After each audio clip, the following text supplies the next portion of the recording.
Ministère de l'Éducation nationale, Centre international d'études pédagogiques. DALF niveau C1 du cadre européen commun de référence pour les langues, épreuve orale collective. Première partie. Vous allez entendre 2 fois un enregistrement de 6 minutes environ. Vous avez tout d'abord 3 minutes pour lire les questions, puis vous écoutez une première fois l'enregistrement. Vous avez ensuite 3 minutes pour répondre aux questions. Vous écoutez une seconde fois l'enregistrement. Vous avez encore 5 minutes pour compléter vos réponses. Pour répondre aux questions, cochez la bonne réponse ou écrivez l'information demandée. La colonne à droite du questionnaire est un espace de brouillon que vous pouvez utiliser librement pour prendre des notes. Cependant, seules les réponses portées à gauche seront prises en compte lors de la correction. Lisez maintenant les questions. Vous avez 3 minutes.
Première écoute. Bonjour à tous, bienvenue et merci de rester à l'écoute de Haute Tension. À mes côtés pour cette édition de Haute Tension, 2 invités, 2 jeunes citoyens français engagés dans l'action politique locale. À ma gauche, Jamal Yalaoui, avocat au barreau de Versailles, maire adjoint à Trappes, c'est dans le département des Yvelines, en région parisienne. Il est donc maire adjoint à Trappes, chargé de l'enseignement et de l'enfance.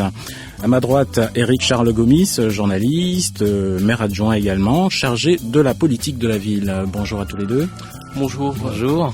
En tout cas, merci d'avoir accepté de venir participer à cette émission. La première chose que j'ai envie de vous demander, puisque vous êtes engagé dans l'action politique, c'est de reprendre une observation. La plupart des observateurs, en tout cas de la vie politique française, affirment que les jeunes comme vous s'intéressent peu ou pas du tout à la vie politique.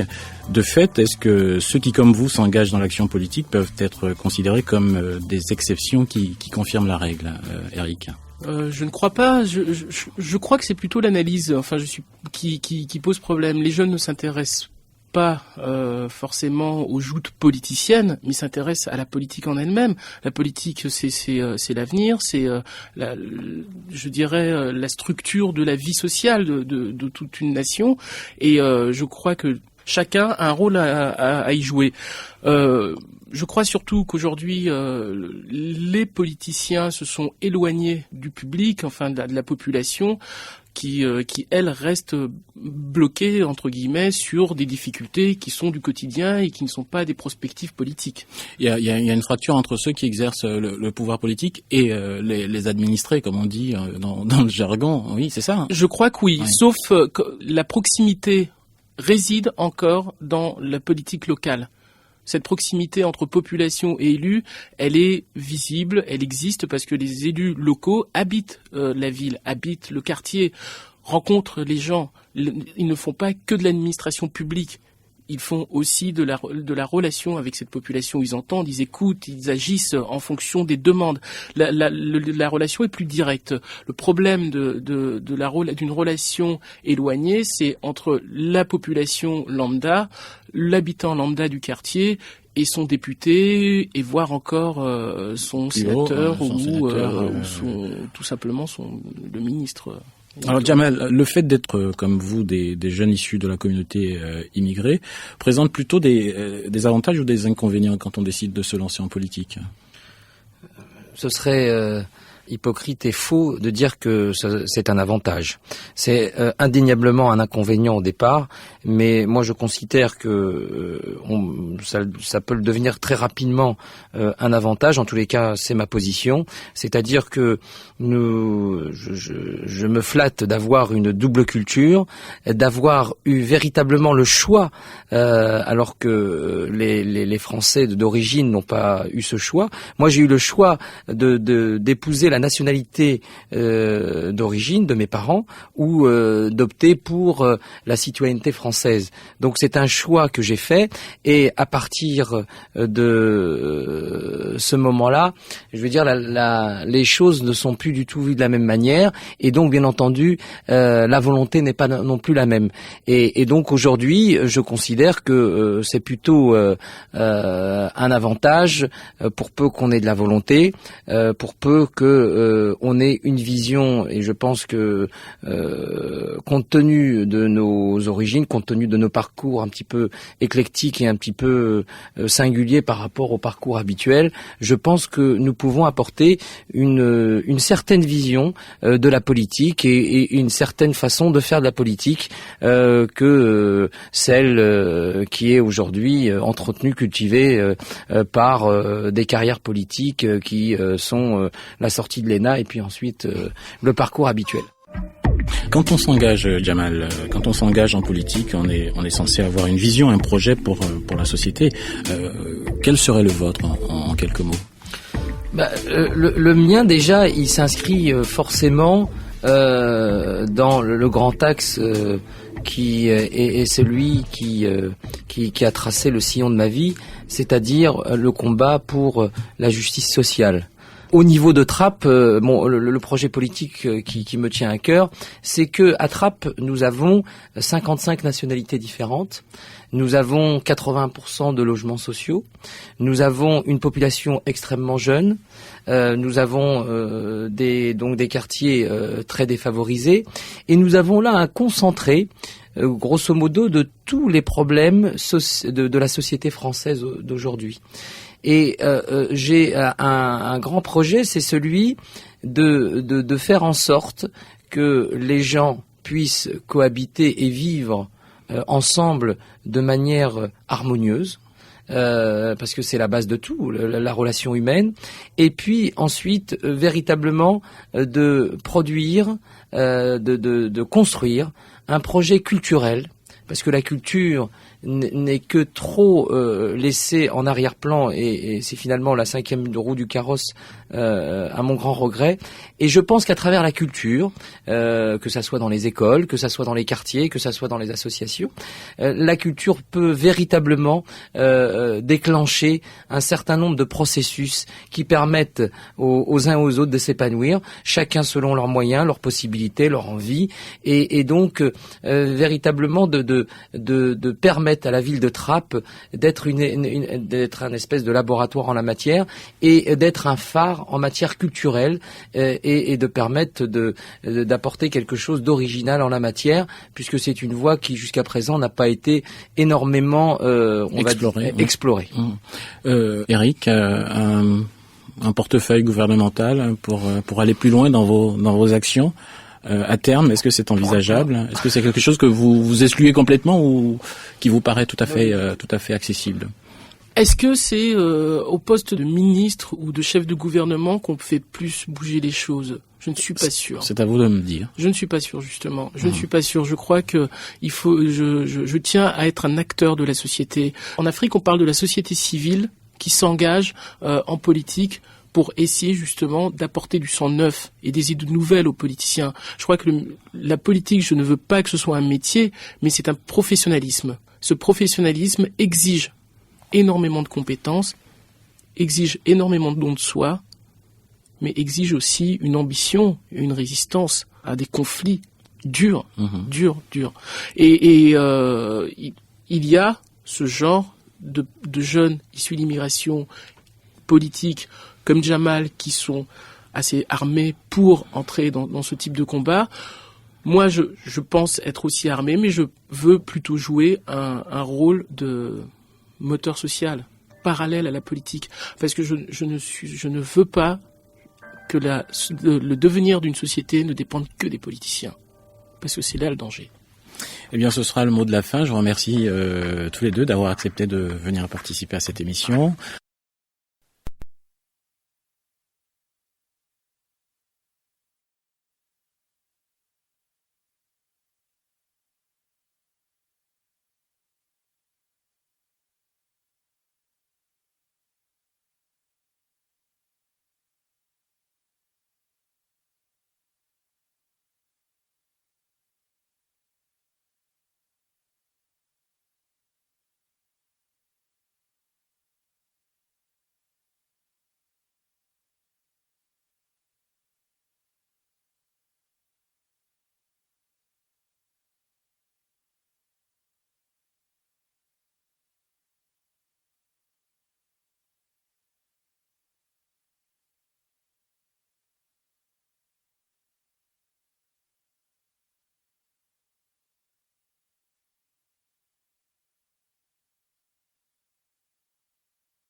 seconde écoute.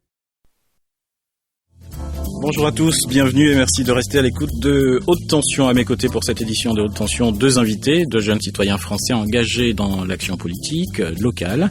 À ma gauche, Jamal Yalaoui, avocat au barreau de Versailles, maire adjoint à Trappes, c'est dans le département des Yvelines, en région parisienne. Il est donc maire adjoint à Trappes, chargé de l'enseignement et de l'enfance.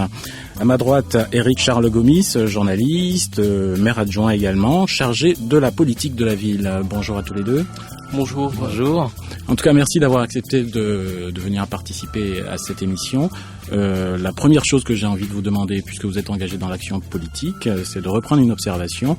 La plupart des observateurs, en tout cas de la vie politique française, affirment que les jeunes comme vous s'intéressent peu ou pas du tout à la vie politique. De fait, est-ce que ceux qui, comme vous, s'engagent dans l'action politique peuvent être considérés comme des exceptions qui confirment la règle, Éric ? Je ne crois pas. Je crois que c'est plutôt l'analyse, qui pose problème. Les jeunes ne s'intéressent pas forcément aux joutes politiciennes, mais s'intéressent à la politique en elle-même. La politique, c'est l'avenir, c'est la structure de la vie sociale de toute une nation. Et je crois que chacun a un rôle à y jouer. Je crois surtout qu'aujourd'hui, les politiciens se sont éloignés du public, de la population, qui elle reste bloquée entre guillemets sur des difficultés qui sont du quotidien et qui ne sont pas des prospectives politiques. Il y a une fracture entre ceux qui exercent le pouvoir politique et les administrés, comme on dit dans le jargon. Oui, c'est ça. Je crois que oui, ouais. Sauf que la proximité réside encore dans la politique locale. Cette proximité entre population et élus, elle est visible, elle existe parce que les élus locaux habitent la ville, habitent le quartier, rencontrent les gens. Ils ne font pas que de l'administration publique. Ils font aussi de la relation avec cette population. Ils entendent, ils écoutent, ils agissent en fonction des demandes. La relation est plus directe. Le problème d'une relation éloignée, c'est entre la population lambda, l'habitant lambda du quartier et son député, et voire encore son sénateur ou tout simplement le ministre. Alors Jamal, le fait d'être comme vous des jeunes issus de la communauté immigrée présente plutôt des avantages ou des inconvénients quand on décide de se lancer en politique ? Ce serait hypocrite et faux de dire que c'est un avantage. C'est indéniablement un inconvénient au départ, mais moi je considère que ça peut le devenir très rapidement un avantage. En tous les cas, c'est ma position. C'est-à-dire que je me flatte d'avoir une double culture, d'avoir eu véritablement le choix, alors que les Français d'origine n'ont pas eu ce choix. Moi, j'ai eu le choix d'épouser la nationalité d'origine de mes parents ou d'opter pour la citoyenneté française. Donc c'est un choix que j'ai fait, et à partir de ce moment-là, je veux dire, les choses ne sont plus du tout vues de la même manière, et donc bien entendu la volonté n'est pas non plus la même. Et donc aujourd'hui, je considère que c'est plutôt un avantage pour peu qu'on ait de la volonté, pour peu que on ait une vision. Et je pense que compte tenu de nos origines, compte tenu de nos parcours un petit peu éclectiques et un petit peu singuliers par rapport au parcours habituel, je pense que nous pouvons apporter une certaine vision de la politique et une certaine façon de faire de la politique que celle qui est aujourd'hui entretenue, cultivée par des carrières politiques qui sont la sortie de l'ENA et puis ensuite le parcours habituel. Quand on s'engage, Jamal, quand on s'engage en politique, on est censé avoir une vision, un projet pour la société. Quel serait le vôtre en quelques mots ? Le mien déjà, il s'inscrit forcément dans le grand axe qui est celui qui a tracé le sillon de ma vie, c'est-à-dire le combat pour la justice sociale. Au niveau de Trappes, le projet politique qui me tient à cœur, c'est que à Trappes, nous avons 55 nationalités différentes. Nous avons 80% de logements sociaux. Nous avons une population extrêmement jeune. Nous avons des quartiers très défavorisés. Et nous avons là un concentré, grosso modo, de tous les problèmes de la société française d'aujourd'hui. Et j'ai un grand projet, c'est celui de faire en sorte que les gens puissent cohabiter et vivre ensemble de manière harmonieuse, parce que c'est la base de tout, la relation humaine. Et puis ensuite, véritablement, de produire, de construire un projet culturel, parce que la culture n'est que trop laissée en arrière-plan et c'est finalement la cinquième roue du carrosse, à mon grand regret. Et je pense qu'à travers la culture, que ça soit dans les écoles, que ça soit dans les quartiers, que ça soit dans les associations, la culture peut véritablement déclencher un certain nombre de processus qui permettent aux uns et aux autres de s'épanouir, chacun selon leurs moyens, leurs possibilités, leurs envies, et donc véritablement de permettre à la ville de Trappes d'être d'être un espèce de laboratoire en la matière et d'être un phare en matière culturelle et de permettre d'apporter quelque chose d'original en la matière, puisque c'est une voie qui jusqu'à présent n'a pas été énormément explorée. Eric, un portefeuille gouvernemental pour aller plus loin dans vos actions. À terme, est-ce que c'est envisageable? Est-ce que c'est quelque chose que vous excluez complètement ou qui vous paraît tout à fait accessible? Est-ce que c'est au poste de ministre ou de chef de gouvernement qu'on fait plus bouger les choses? Je ne suis pas sûr. C'est à vous de me dire. Je ne suis pas sûr, justement. Je ne suis pas sûr. Je crois que je tiens à être un acteur de la société. En Afrique, on parle de la société civile qui s'engage en politique pour essayer justement d'apporter du sang neuf et des idées nouvelles aux politiciens. Je crois que la politique, je ne veux pas que ce soit un métier, mais c'est un professionnalisme. Ce professionnalisme exige énormément de compétences, exige énormément de dons de soi, mais exige aussi une ambition, une résistance à des conflits durs, durs. Et il y a ce genre de jeunes issus d'immigration politique comme Jamal qui sont assez armés pour entrer dans ce type de combat. Moi, je pense être aussi armé, mais je veux plutôt jouer un rôle de moteur social parallèle à la politique, parce que je ne veux pas que le devenir d'une société ne dépende que des politiciens, parce que c'est là le danger. Eh bien, ce sera le mot de la fin. Je vous remercie tous les deux d'avoir accepté de venir participer à cette émission.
Seconde partie. Vous allez entendre une seule fois plusieurs courts extraits radiophoniques. Pour chacun des extraits, vous avez 50 secondes pour lire les questions, puis vous écoutez l'enregistrement. Vous avez ensuite 50 secondes pour répondre aux questions. Document 1. Lisez les questions.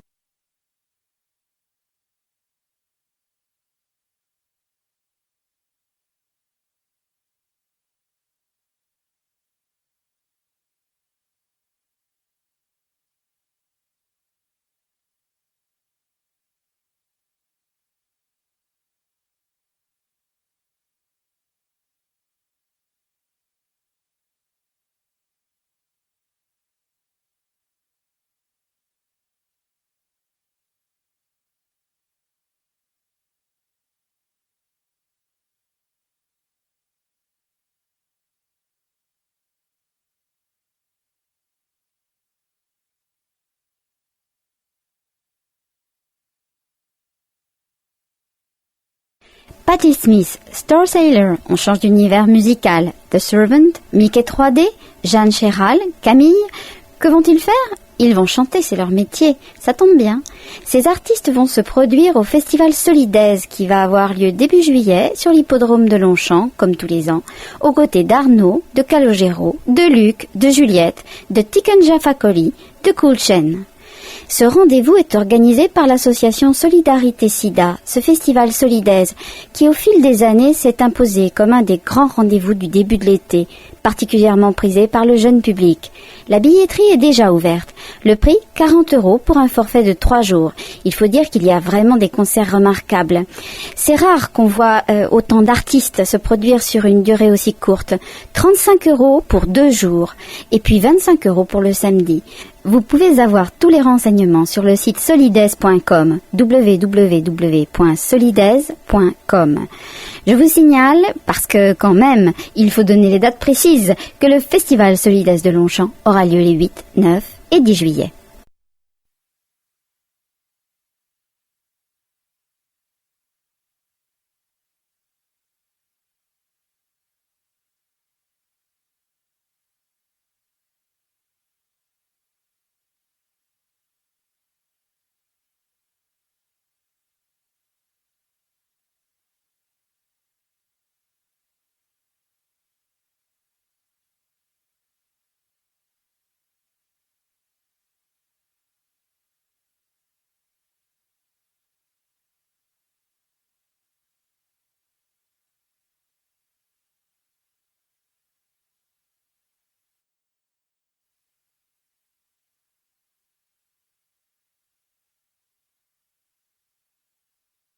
Document 2.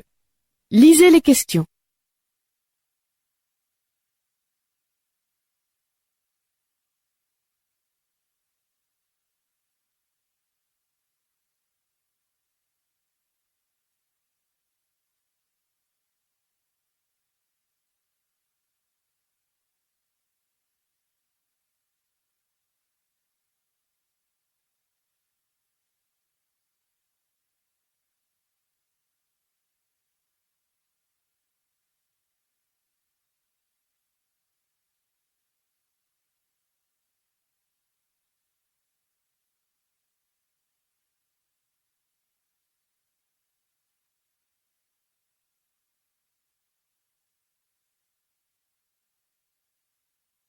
Et nous sommes ce matin au concours Lépine, sur les quais de la Seine, entre le pont des Invalides et le pont de l'Alma.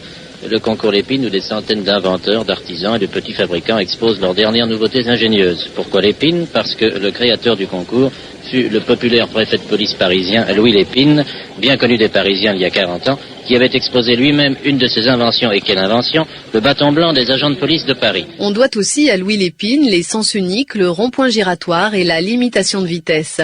Ce préfet de police étonnant est donc l'inventeur du concours qui porte son nom. Environ 500 inventions présentées chaque année, des plus sérieuses aux plus cocasses.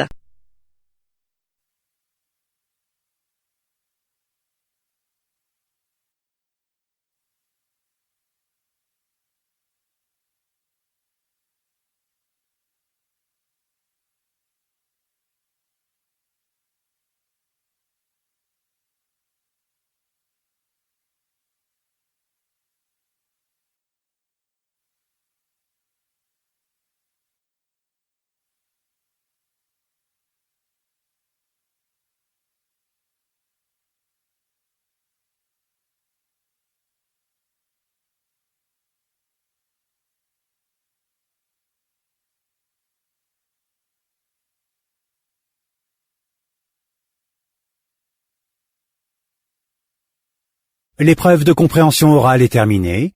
Passez maintenant à l'épreuve de compréhension écrite.